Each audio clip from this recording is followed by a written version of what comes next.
Okay, right now I'm just going to get organized with the parts that I've got, see what I need to do. Some things need to be modified a little bit, like this hose needs to be cut down. Got the old housing, which I've got to remove part of the bypass hose.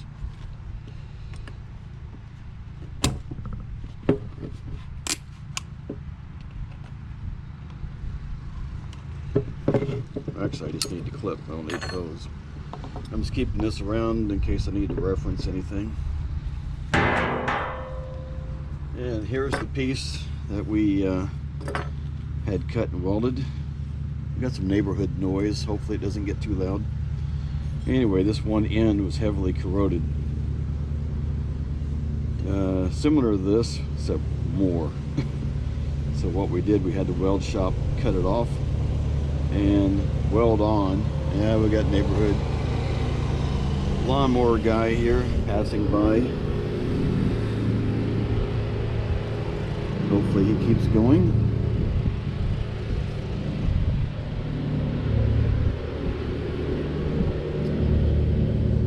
Yeah, we'll see.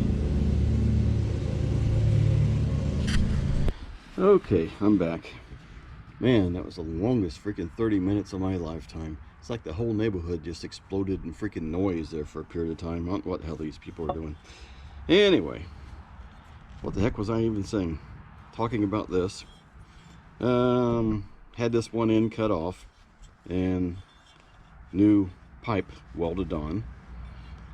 It's not the prettiest weld in the world. All I can do is hope it works. I don't have any way of testing it, no way to pressure test it. So we'll see how it works. If it doesn't, it's going to be easily identified, and I should be able to take it off fairly easy to have it welded again. I did grind it down a little bit to check it, and I don't know. We'll see. Got a new thermostat, got 2 new sensors, new hose, new bypass hose, 3 new bolts for the thermostat housing, and the thermostat housing itself. And the thermostat housing itself.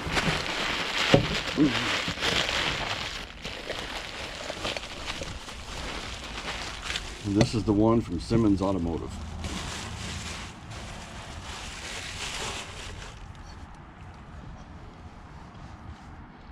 Extremely well made, cast aluminum, machined down. Looks really good.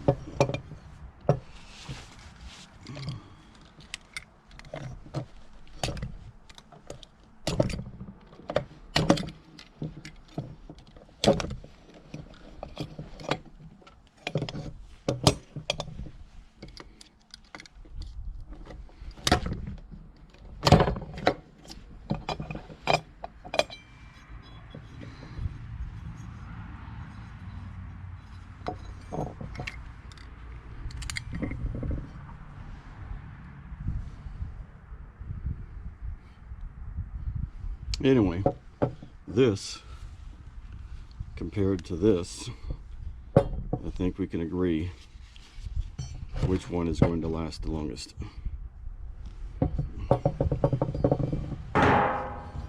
Alright, so this is just kind of like a dry fit, see where we stand, make sure everything's going to fit. New thermostat, up a little bit. New thermostat, O-ring just fits in a slot there. Thermostat fits in on top of that,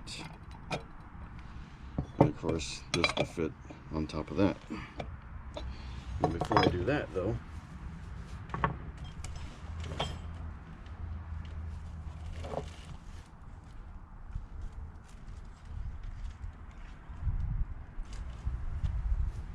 got a nifty package from Simmons Automotive. Received 1 large gasket, which is for the thermostat housing.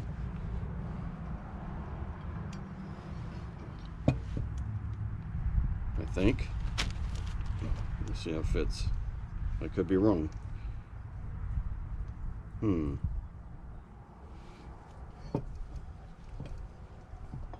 Yep, there it goes. Just had to get it on. It only fits one way. Then we got a smaller gasket, which will fit on the lower portion when it attaches to the engine.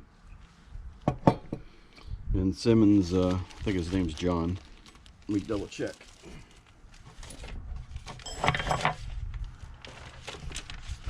It doesn't say, but he sent a installation hints sheet, basically stating what to do,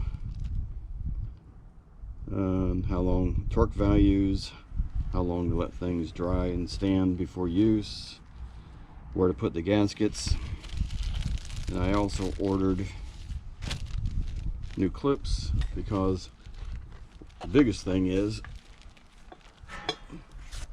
if I can find it, I'm changing from the threaded sensors to the O-ring style.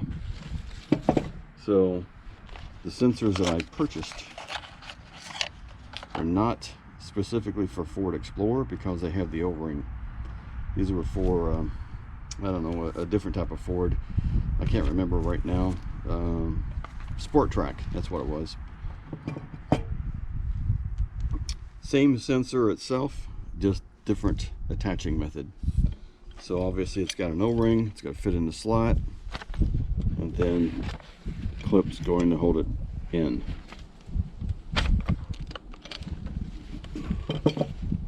And this is something I did not pay attention to, and that is the exact position of the sensors. Pretty sure that is it.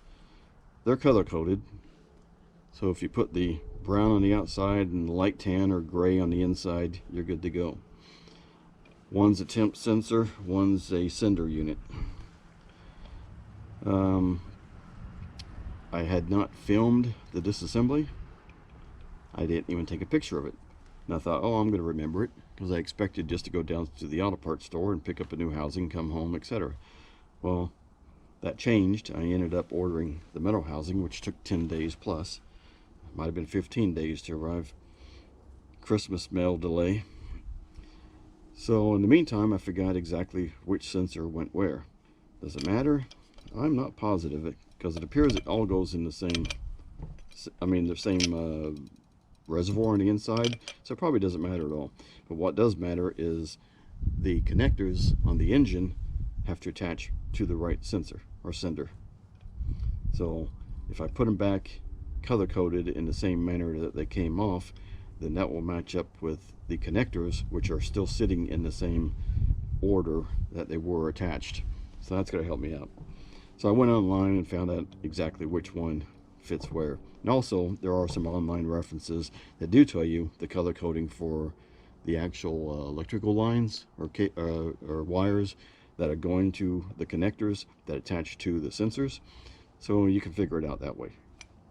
To me, it was just easier to find out the exact color code and just go with it. And it matched up numerous references showing which color is in which position. So we also have new O-rings that came if I was going to use previous installed sensors that had O-ring style, which I'm not. So at the moment, my big job is just simply to get the lower thermostat housing installed, hopefully today, and then worry about the rest tomorrow. It's kind of getting late afternoon, so I still got some cleanup to do on some of the areas on the engine itself, and to get things organized. I want to dry fit the housing to determine exactly how to fit it in properly around the evap purge line and the electrical lines. And then once I get that sorted out, I'm going to use some Permatex high tank gasket sealant to tack down the lower gasket onto the engine itself.